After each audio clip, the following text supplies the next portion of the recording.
Hebreus, capítulo 7. Esse Melquisedeque, rei de Salém e sacerdote do Deus Altíssimo, encontrou-se com Abraão quando este voltava, depois de derrotar os reis, e o abençoou. E Abraão lhe deu o dízimo de tudo. Em primeiro lugar, seu nome significa Rei de Justiça, depois, Rei de Salém, quer dizer Rei de Paz. Sem pai, sem mãe, sem genealogia, sem princípio de dias nem fim de vida, feito semelhante ao Filho de Deus, ele permanece sacerdote para sempre. Considerem a grandeza desse homem. Até mesmo o patriarca Abraão lhe deu o dízimo dos despojos. A lei requer dos sacerdotes dentre os descendentes de Levi que recebam o dízimo do povo, isto é, dos seus irmãos, embora estes sejam descendentes de Abraão. Este homem, porém, que não pertencia à linhagem de Levi, recebeu os dízimos de Abraão e abençoou aquele que tinha as promessas. Sem dúvida alguma, o inferior é abençoado pelo superior. No primeiro caso, quem recebe o dízimo são homens mortais. No outro caso, é aquele de quem se declara que vive. Pode-se até dizer que Levi, que recebe os dízimos, entregou-os por meio de Abraão, pois, quando Melquisedeque se encontrou com Abraão, Levi ainda não havia sido gerado. Se fosse possível alcançar a perfeição por meio do sacerdócio levítico, visto que em sua vigência o povo recebeu a lei, por que haveria ainda necessidade de se levantar outro sacerdote segundo a ordem de Melquisedeque e não de Arão? Certo é que, quando há mudança de sacerdócio, é necessário que haja mudança de lei. Ora, aquele de quem se dizem estas coisas pertencia a outra tribo, da qual ninguém jamais havia servido diante do altar, pois é bem conhecido que o nosso Senhor descende de Judá, tribo da qual Moisés nada fala quanto a sacerdócio. O que acabamos de dizer fica ainda mais claro quando aparece outro sacerdote semelhante a Melquisedeque, alguém que se tornou sacerdote não por regras relativas à linhagem, mas segundo o poder de uma vida indestrutível. Porquanto sobre ele é afirmado, tu és sacerdote para sempre, segundo a ordem de Melquisedeque. A ordenança anterior é revogada, porque era fraca e inútil, pois a lei não havia aperfeiçoado coisa alguma, sendo introduzida uma esperança superior, pela qual nos aproximamos de Deus. E isso não aconteceu sem juramento. Outros se tornaram sacerdotes sem qualquer juramento, mas ele se tornou sacerdote com juramento quando Deus lhe disse, o Senhor jurou e não se arrependerá. Tu és sacerdote para sempre. Jesus tornou-se por isso mesmo a garantia de uma aliança superior. Ora, daqueles sacerdotes tem havido muitos, porque a morte os impede de continuar em seu ofício. Mas, visto que vive para sempre, Jesus tem um sacerdócio permanente. Portanto, ele é capaz de salvar definitivamente aqueles que, por meio dele, aproximam-se de Deus, pois vive sempre para interceder por eles. É de um sumo sacerdote como este que precisávamos, santo, inculpável, puro, separado dos pecadores, exaltado acima dos céus. Ao contrário dos outros sumos sacerdotes, ele não tem necessidade de oferecer sacrifícios dia após dia, primeiro por seus próprios pecados e depois pelos pecados do povo. E ele o fez uma vez por todas, quando a si mesmo se ofereceu. Pois a lei constitui sumos sacerdotes a homens que têm fraquezas, mas o juramento que veio depois da lei constitui o Filho perfeito para sempre. Hebreus, capítulo 8. O mais importante do que estamos tratando é que temos um sumo sacerdote como esse, o qual se assentou à direita do trono da majestade nos céus e serve no santuário, no verdadeiro tabernáculo que o Senhor erigiu e não o homem. Todo sumo sacerdote é constituído para apresentar ofertas e sacrifícios, e por isso era necessário que também este tivesse algo a oferecer. Se ele estivesse na terra, nem seria sumo sacerdote, visto que já existem aqueles que apresentam as ofertas prescritas pela lei. Eles servem num santuário que é cópia e sombra daquele que está nos céus, já que Moisés foi avisado quando estava para construir o tabernáculo. Tenha o cuidado de fazer tudo segundo o modelo que lhe foi mostrado no monte. Agora, porém, O ministério que Jesus recebeu é superior ao deles, assim como também a aliança da qual ele é mediador é superior à antiga, sendo baseada em promessas superiores. Pois se aquela primeira aliança fosse perfeita, não seria necessário procurar lugar para outra. Deus, porém, achou o povo em falta e disse: Estão chegando os dias, declara o Senhor, quando farei uma nova aliança com a comunidade de Israel e com a comunidade de Judá. Não será como a aliança que fiz com os seus antepassados, quando os tomei pela mão para tirá-los do Egito. Visto que eles não permaneceram fiéis à minha aliança, eu me afastei deles, diz o Senhor. Esta é a aliança que farei com a comunidade de Israel depois daqueles dias, declara o Senhor. Porei minhas leis em sua mente e as escreverei em seu coração. Serei o seu Deus e eles serão o meu povo. Ninguém mais ensinará o seu próximo nem o seu irmão, dizendo: Conheça o Senhor, porque todos eles me conhecerão, desde o menor até o maior. Porque eu lhes perdoarei a maldade e não me lembrarei mais dos seus pecados. Chamando nova esta aliança, ele tornou antiquada a primeira, e o que se torna antiquado e envelhecido está a ponto de desaparecer. Hebreus, capítulo 9. Ora, a primeira aliança tinha regras para a adoração e também um tabernáculo terreno. Foi levantado um tabernáculo. Na parte da frente, chamado Lugar Santo, estavam o candelabro, a mesa e os pães da presença. Por trás do segundo véu havia a parte chamada Santo dos Santos, onde se encontravam o altar de ouro para o incenso e a arca da aliança, totalmente revestida de ouro. Nessa arca estavam o vaso de ouro contendo o maná, a vara de Arão que floresceu e as tábuas da aliança. Acima da arca estavam os querubins da glória, que com sua sombra cobriam a tampa da arca. A respeito dessas coisas não cabe agora falar detalhadamente.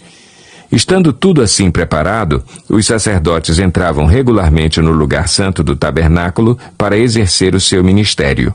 No entanto, somente o sumo sacerdote entrava no Santo dos Santos apenas uma vez por ano e nunca sem apresentar o sangue do sacrifício que ele oferecia por si mesmo e pelos pecados que o povo havia cometido por ignorância. Dessa forma, o Espírito Santo estava mostrando que ainda não havia sido manifestado o caminho para o Santo dos Santos enquanto permanecia o primeiro tabernáculo. Isso é uma ilustração para os nossos dias, indicando que as ofertas e os sacrifícios oferecidos não podiam dar ao adorador uma consciência perfeitamente limpa. Eram apenas prescrições que tratavam de comida e bebida e de várias cerimônias de purificação com água. Essas ordenanças exteriores foram impostas até o tempo da nova ordem. Quando Cristo veio como sumo sacerdote dos benefícios agora presentes, ele adentrou o maior e mais perfeito tabernáculo, não feito pelo homem, isto é, não pertencente a esta criação. Não por meio de sangue de bodes e novilhos, mas pelo seu próprio sangue, ele entrou no Santo dos Santos de uma vez por todas e obteve eterna redenção.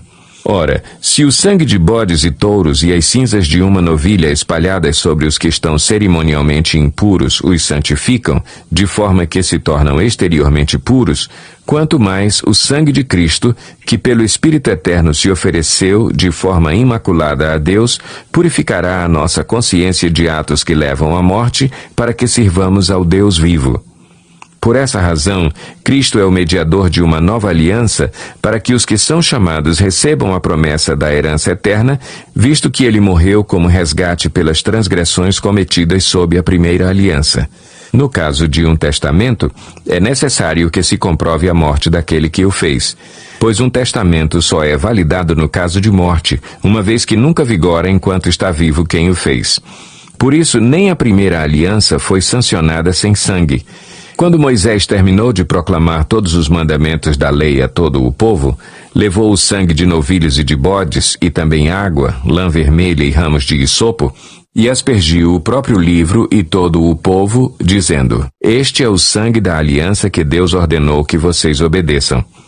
Da mesma forma, aspergiu com o sangue o tabernáculo e todos os utensílios das suas cerimônias. De fato, segundo a lei, quase todas as coisas são purificadas com sangue, e sem derramamento de sangue não há perdão. Portanto, era necessário que as cópias das coisas que estão nos céus fossem purificadas com esses sacrifícios, mas as próprias coisas celestiais com sacrifícios superiores. Pois Cristo não entrou em santuário feito por homens, uma simples representação do verdadeiro. Ele entrou nos céus, para agora se apresentar diante de Deus em nosso favor. Não, porém, para se oferecer repetidas vezes, à semelhança do sumo sacerdote que entra no Santo dos Santos todos os anos com sangue alheio. Se assim fosse, Cristo precisaria sofrer muitas vezes, desde o começo do mundo. Mas agora ele apareceu uma vez por todas no fim dos tempos, para aniquilar o pecado mediante o sacrifício de si mesmo.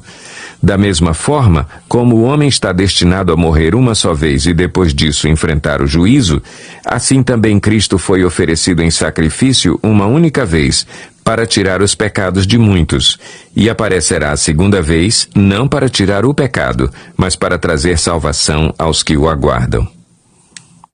Hebreus, capítulo 10. A lei traz apenas uma sombra dos benefícios que hão de vir e não a sua realidade. Por isso ela nunca consegue, mediante os mesmos sacrifícios, repetidos ano após ano, aperfeiçoar os que se aproximam para adorar. Se pudesse fazê-lo, não deixariam de ser oferecidos, pois os adoradores, tendo sido purificados uma vez por todas, não mais se sentiriam culpados de seus pecados.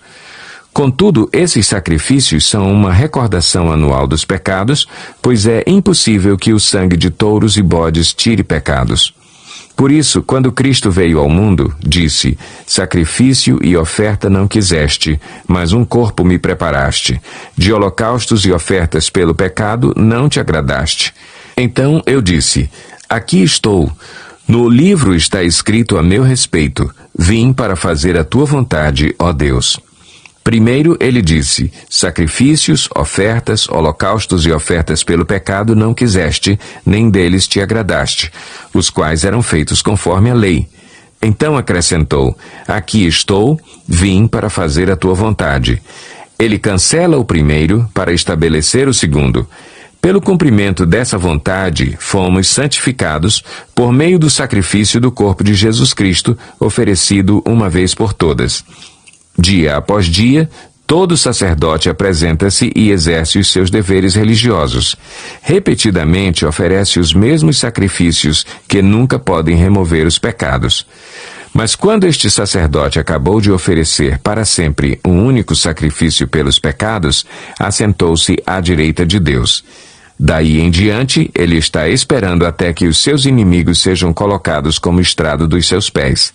Porque, por meio de um único sacrifício, ele aperfeiçoou para sempre os que estão sendo santificados. O Espírito Santo também nos testifica a este respeito. Primeiro, ele diz: esta é a aliança que farei com eles depois daqueles dias, diz o Senhor. Porei as minhas leis em seu coração e as escreverei em sua mente. E acrescenta: dos seus pecados e iniquidades não me lembrarei mais. Onde esses pecados foram perdoados, não há mais necessidade de sacrifício por eles. Portanto, irmãos, temos plena confiança para entrar no Santo dos Santos pelo sangue de Jesus, por um novo e vivo caminho que ele nos abriu por meio do véu, isto é, do seu corpo. Temos, pois, um grande sacerdote sobre a casa de Deus. Sendo assim, aproximemo-nos de Deus com um coração sincero e com plena convicção de fé, tendo os corações aspergidos para nos purificar de uma consciência culpada e tendo os nossos corpos lavados com água pura. Apeguemo-nos com firmeza à esperança que professamos, pois aquele que prometeu é fiel. E consideremos uns aos outros para nos incentivarmos ao amor e às boas obras. Não deixemos de reunir-nos como igreja, segundo o costume de alguns, mas procuremos encorajar-nos uns aos outros, ainda mais quando vocês veem que se aproxima o dia. Se continuarmos a pecar deliberadamente depois que recebemos o conhecimento da verdade, já não resta sacrifício pelos pecados, mas tão somente uma terrível expectativa de juízo e de fogo intenso que consumirá os inimigos de Deus. Quem rejeitava a lei de Moisés morria sem misericórdia pelo depoimento de 2 ou 3 testemunhas. Quão mais severo castigo, julgam vocês, merece aquele que pisou aos pés o Filho de Deus, profanou o sangue da aliança pelo qual foi santificado e insultou o Espírito da graça? Pois conhecemos aquele que disse: a mim pertence a vingança, eu retribuirei, e outra vez o Senhor julgará o seu povo. Terrível coisa é cair nas mãos do Deus vivo. Lembrem-se dos primeiros dias, depois que vocês foram iluminados, quando suportaram muita luta e muito sofrimento. Algumas vezes vocês foram expostos a insultos e tribulações, em outras ocasiões fizeram-se solidários com os que assim foram tratados.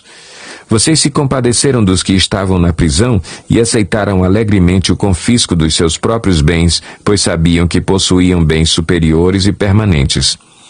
Por isso, não abram mão da confiança que vocês têm. Ela será ricamente recompensada. Vocês precisam perseverar, de modo que, quando tiverem feito a vontade de Deus, recebam o que Ele prometeu. Pois, em breve, muito em breve, aquele que vem virá e não demorará. Mas o meu justo viverá pela fé. E, se retroceder, não me agradarei dele.